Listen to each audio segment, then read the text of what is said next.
Hello and welcome back to the channel. It's been a while since I reviewed a Star Trek Borg episode. Now, this technically is and isn't a Borg episode. What do I mean by that? Well, we do see the Borg in somewhat of a flashback for Seven's character as well as some hallucinations. But the main reason why I'm covering this episode is because it becomes relevant for the Season 5 two-parter. The episode starts with Janeway and Seven in the holodeck while Janeway is trying to introduce Seven to art, which of course Seven has no interest in. But when Seven sees one of Da Vinci's inventions, she starts to get a vision of a raven, which is important for later. Janeway asks her what's wrong, since Seven is frozen in fear, so they head to sickbay to see what the doctor thinks. While in sickbay, she explains what she saw in these hallucinations, as they've happened 3 times, and how she felt fear for the Borg chasing her. The Doctor and Janeway believe that this is a trauma response since it's been a few weeks now since she has left the collective, which Seven doesn't see it like that. She still sees the Borg as family, as they are what raised her. She hasn't fully grasped what the Borg have taken from her, and she still sees them as people. The Doctor and Janeway don't pry any deeper. The Doctor then moves on to a new phase in Seven's humanity that she can now eat proper food. So he hands her a pad with what she needs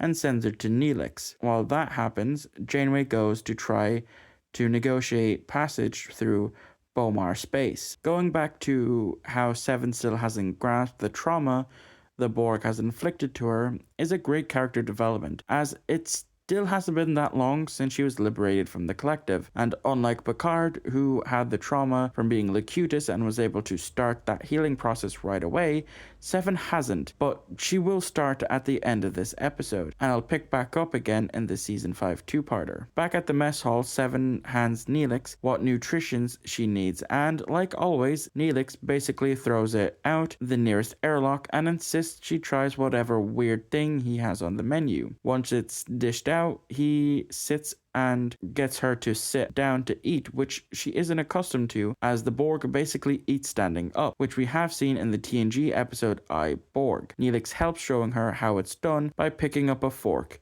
She then gets another vision and an implant grows on the back of her hand and heads to leave Voyager. When the Bomar hear that Voyager has a Borg on board, even an ex-Borg at that, the negotiations break down as Seven escapes. Sometime later, Tuvok comes up with a plan to head into Bomar space to find Seven in hopes of saving her. After some time, Tuvok in a shuttle with Tom Paris finds her, and Tuvok beams over, tries to Vulcan nerve pinch Seven, but she gets the upper hand and nerves pinch him, and he's down for the count. When he awakes, it's been some time, and Seven explains how every drone has a sort of homing beacon for when they've been disconnected from the collective to find another cube, and since entering Bomar space, she's been feeling it calling to her. This is what has been causing her hallucinations. Back on Voyager, Harry Kim has been translating the Borg data node that Seven has been using, which hasn't given them much to go on until Harry explains the type of bird she has been seeing, and that's when it clicks for Janeway. She orders Voyager to follow Seven. Tuvok and Seven arrive on a planet that's been calling to her. At one point, she was going to assimilate Tuvok,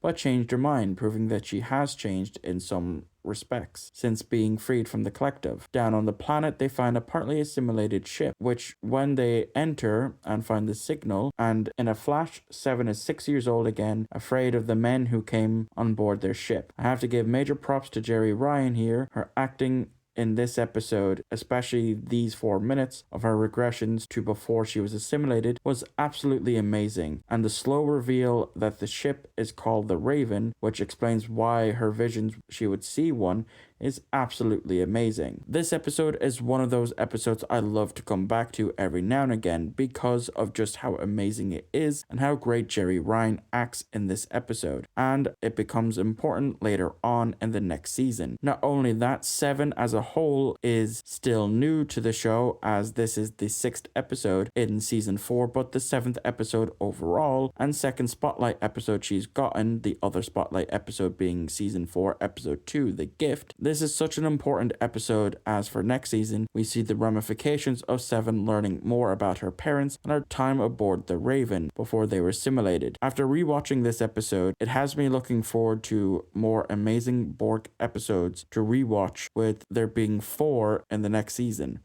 if you include Dark Frontier as the two-parter and not one. And with that, that's the end of the video. Let me know what you thought of this episode in the comments down below, and as always, I'll see you all on the next upload.